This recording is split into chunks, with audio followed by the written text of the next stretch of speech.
Wow, this is a tough one, huh? Liam Payne, gone at 31.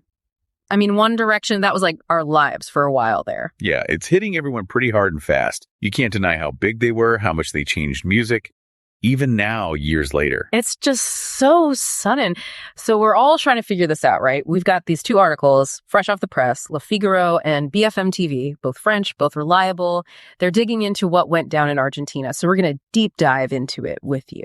It's good to have different viewpoints, especially when something's this new. And honestly, this is more than just another news story. Way more. Okay, so both these articles, they're using Argentinian police as their source, which makes sense. And they both agree on the basics. We're talking about Liam James Payne, the singer-songwriter, played guitar, one of the five, obviously, from One Direction. And he was found dead earlier today, Wednesday, October 16th, 2024. And it looks like it happened outside a hotel, Palermo neighborhood of Buenos Aires, which, I mean, that brings up some questions. Was he touring? Was he just there? What was going on? So many questions right now. But the one thing they do say, both these reports, is that it looks like he fell from the third floor of this hotel. That seems to be the cause of death, at least for now. See, and this is where it gets interesting, because neither one comes right out and says if they think it was an accident or if there's more to it. They're being very, I don't know, careful, which, fair enough. Breaking news and all. Exactly. And even the way they're being careful, it's different, right? Le Figaro, they mentioned the police are investigating, which, sure, but they don't give us anything more than that. And then you've got BFM TV, and they keep it short, say, check our website later for more. It's like they're, I don't know, trying to get us to come back for the next episode or something, except this is real life. Makes you think about how news works these days. Huh. Especially something huge like this. The information, it's going to change minute by minute, probably. We're just getting this tiny little peek at something much bigger. Yeah, you get so caught up in those headlines, but the real story, all the details, that takes time. After everyone calms down a little, and the investigators, they can really get started. Speaking of which, it's interesting, BFM TV holding back like that. Yeah, it makes you wonder, maybe they're waiting on something, making sure everything's perfect, or it could be they want to keep people hooked, coming back for more.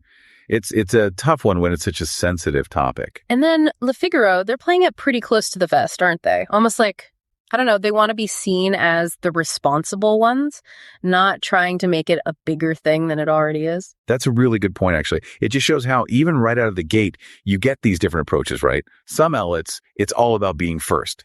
Others, they're more, hold on, let's make sure we're right. Makes you think, what's more important? Getting it out there fast or getting it right?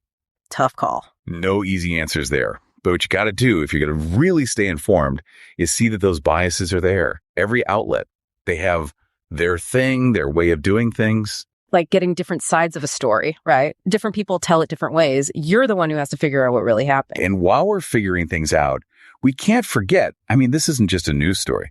This is Liam Payne.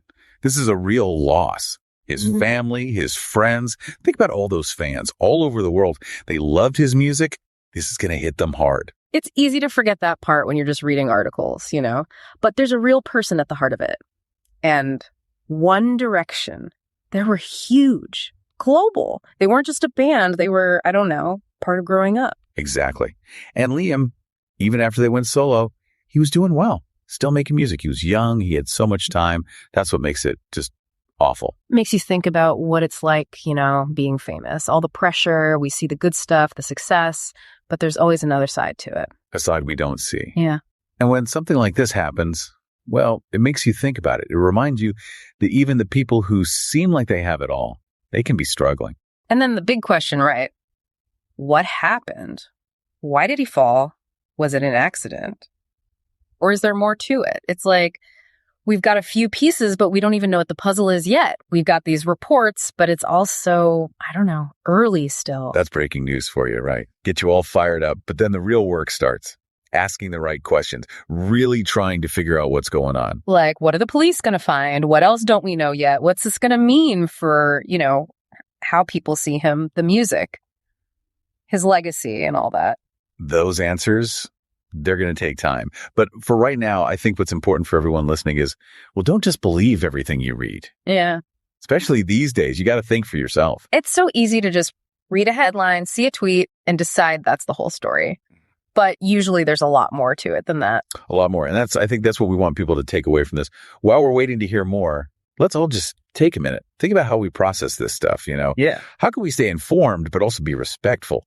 These are real people we're talking about. It's like they always say, there's two sides to every story. Mm-hmm. And sometimes the most important thing is just listening with an open mind and remembering there's a person behind all of it. Mm-hmm.